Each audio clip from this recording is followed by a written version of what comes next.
जब अपने स्मार्टफोन के कैमरे को ओपन करते हो फोटोज को क्लिक करने के लिए, तो वहां पर आपको कई सारे ऑप्शन और मोड देखने को मिलते हैं, जैसे कि HDR मोड हो गया, पोर्ट्रेट मोड हो गया, टाइम लैप्स हो गया। इसके अलावा यहाँ पर आपने स्मार्टफोन के कैमरे में कई सारे टर्म्स भी सुने होंगे, जैसे कि f1.7 अपर्चर हो गया, f2 अपर्चर हो गया, EIS हो गया, OIS हो गया, ऑप्टिकल जूम हो गया, यहाँ पर डिजिटल जूम हो गया। तो ऐसे ही कई सारे आपने टर्म्स सुने होंगे और आप सभी लोग इसका इस्तेमाल भी करते होंगे। लेकिन क्या आप जानते हो आखिर में ये सब क्या है, इनका क्या यूज है और ये कैसे काम करते हैं? वेल, ये जानना आपके लिए बहुत ही जरूरी है।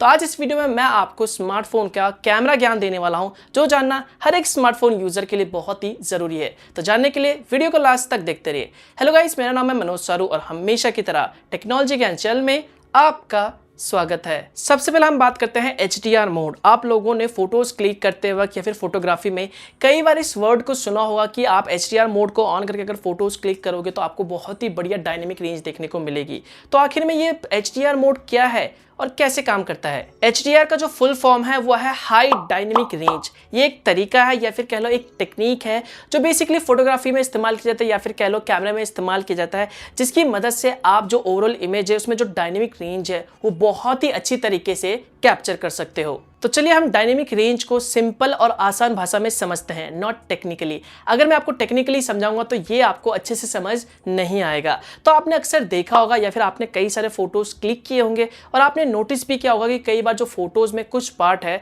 वो बहुत ज्यादा ब्राइट हो जाता है, यानी बहुत ज्यादा ओवर एक्सपोज हो जाता है, जहां पर जो चीजें हैं वो अच्छे से नहीं दिखाई देती। तो कुछ पार्ट बहुत ज्यादा डार्क हो जाता है या फिर कह लो अंडर एक्सपोज हो जाता है, जहां पर जो चीजें हैं वो अच्छे से नहीं दिखाई देती, जो डिटेलिंग है वो आपको बहुत ही बढ़िया दिखाई नहीं देती और जो ओवरऑल फोटो है वो खराब हो जाता है। तो इसी प्रॉब्लम को ओवरकम करने के लिए या फिर कह लो इसी प्रॉब्लम को दूर करने के लिए बेसिकली यहां पर स्मार्टफोन कैमरे में या फिर कह लो कैमरा फोटोग्राफी में यहां पर बेसिकली डायनेमिक रेंज या फिर कह लो HDR मोड का इस्तेमाल किया जाता है।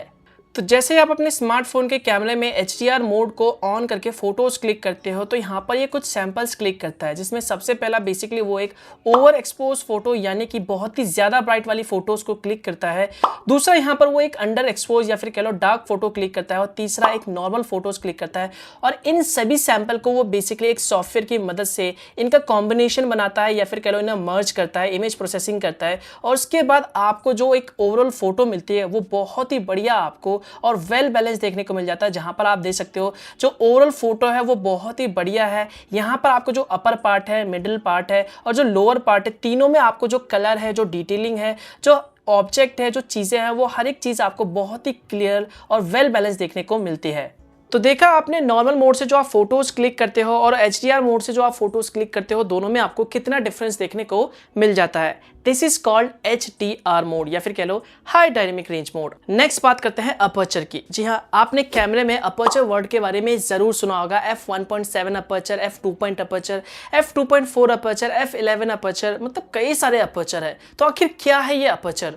तो चलिए इसे हम एक सिंपल तरीके से समझते हैं। आप ध्यान से देखना स्मार्टफोन के कैमरे पे, वहां पर आपको एक छोटा सा लेंस दिखाई देगा और उस लेंस में वहां पर आपको एक छोटा सा, बहुत ही छोटा सा टाइनी होल दिखाई देगा या फिर कह लो एक छेद दिखाई देगा, जिसे बेसिकली हम अपर्चर कहते हैं। अगर आप ये DSLR के लेंस में देखोगे तो वहां पर आपको ये और ज्यादा बेहतर तरीके से दिखाई देगा। जी हाँ, अब ये जो होल है या फिर कह लो छेद है, ये कितना ज्यादा बड़ा होगा या फिर कितना छोटा होगा, ये डिपेंड करता है अपर्चर पे। तो अपर्चर को बेसिकली हम f से मापते हैं, पर f स्टैंड करता है फोकल लेंथ। फॉर एग्जांपल मान लीजिए ये कैमरे का लेंस है और यहाँ पर कैमरे के लेंस पे दरवाजा लगा हुआ है और इस दरवाजे को आप बेसिकली अपर्चर कह सकते हो। अब ये जो दरवाजा है वो कितना ज्यादा खुला होगा ये डिपेंड करता है अपर्चर वैल्यू पे या फिर कह लो f वैल्यू पे। तो जो f वैल्यू है वो जितना कम होगा, ये जो दरवाजा है उतना ज्यादा खुला होगा या फिर ये जो कह लो ये जो छेद है वो उतना बड़ा होगा और उतनी ही लाइट यहाँ पर अंदर सेंसर पे जा पाएगी। वहीं पर अगर जो अपर्चर वैल्यू है वो ज्यादा होगी, जैसे f8 होगी, f11 होगी,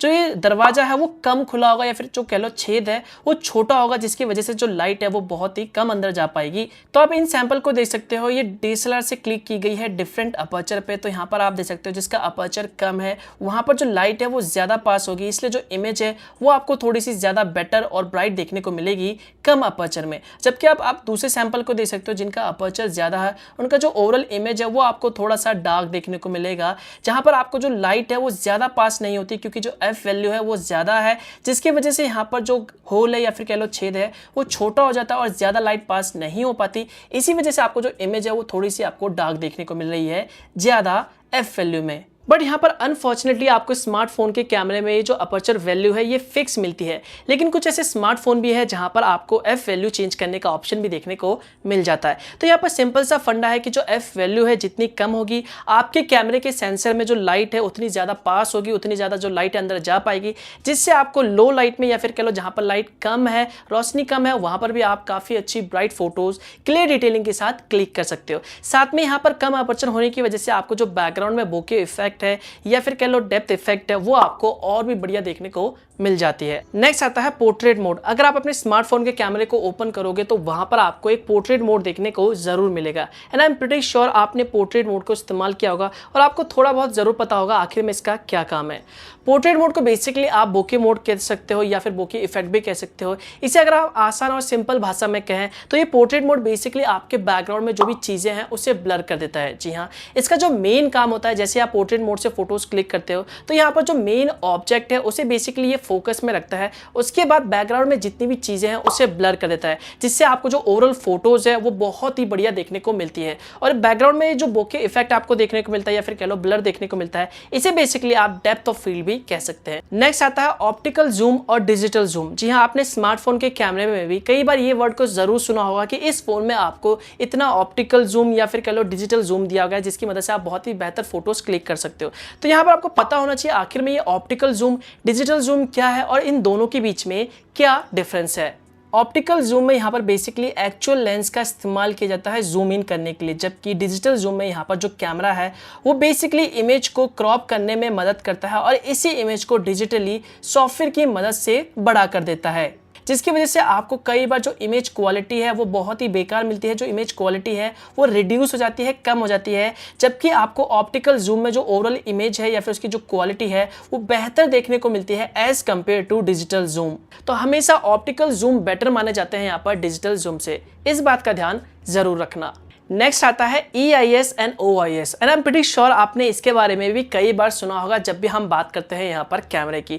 तो स्मार्टफोन कैमरे में ये जो EIS है OIS है ये भी बहुत ही इंपॉर्टेंट रोल प्ले करता है और आपको पता होना चाहिए ये दोनों क्या है और इन दोनों के बीच में क्या डिफरेंस है। आपने नोटिस किया होगा कई बार आप अपने स्मार्टफोन से कोई फोटोज क्लिक करते हो तो कई बार जो फोटो है वो थोड़ा सा ब्लरी आ जाता है, या फिर कई बार आप अपने स्मार्टफोन से वीडियो रिकॉर्ड करते हो तो जो वीडियो रिकॉर्ड होता है वो स्टेबल नहीं होता।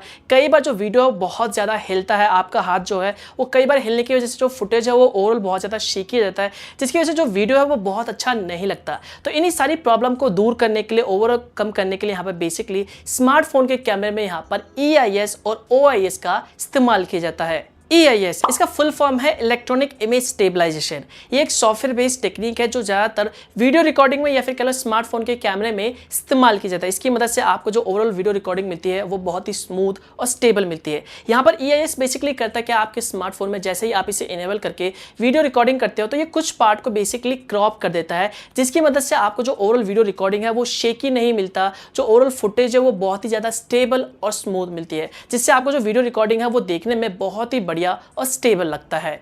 OIS का फुल फॉर्म है ऑप्टिकल इमेज स्टेबलाइजेशन। इसका काम भी सेम है, वीडियो को स्टेबल करना। यहाँ पर EIS और OIS के बीच में आपको जो मेन डिफरेंस देखने को मिलेगा वो ये है कि जो EIS पार्ट है ये बेसिकली सॉफ्टवेयर बेस है, लेकिन जो OIS पार्ट है ये बेसिकली एक हार्डवेयर पार्ट है। तो यहाँ पर ये हार्डवेयर पार्ट होने की वजह से जो OIS है वो थोड़ा सा महंगा पड़ जाता है, कॉस्टली पड़ जाता है एज कम्पेयर टू EIS। इसी वजह से यहाँ पर आपको ये जो OIS का सपोर्ट है वो ज़्यादातर आपको महंगे स्मार्टफोन या फिर कह लो फ्लैगशिप स्मार्टफोनों में देखने को मिलता है। हालांकि जो दोनों का काम है वो सेम है और यहाँ पर आपको जो OIS में स्टेबलाइजेशन मिलती है वो आपको ज्यादा बेहतर देखने को मिलती है अगर हम इसे कंपेयर करते हैं यहाँ पर EIS से। नेक्स्ट है panorama mode and I am pretty sure आपने इसके बारे में जरूर सुना होगा। अगर आप अपने स्मार्टफोन के कैमरे को ओपन करोगे तो वहां पर आपको पैनोरामा मोड देखने को जरूर मिल जाता है या फिर वहां पर आपको लिखा होगा पैनो।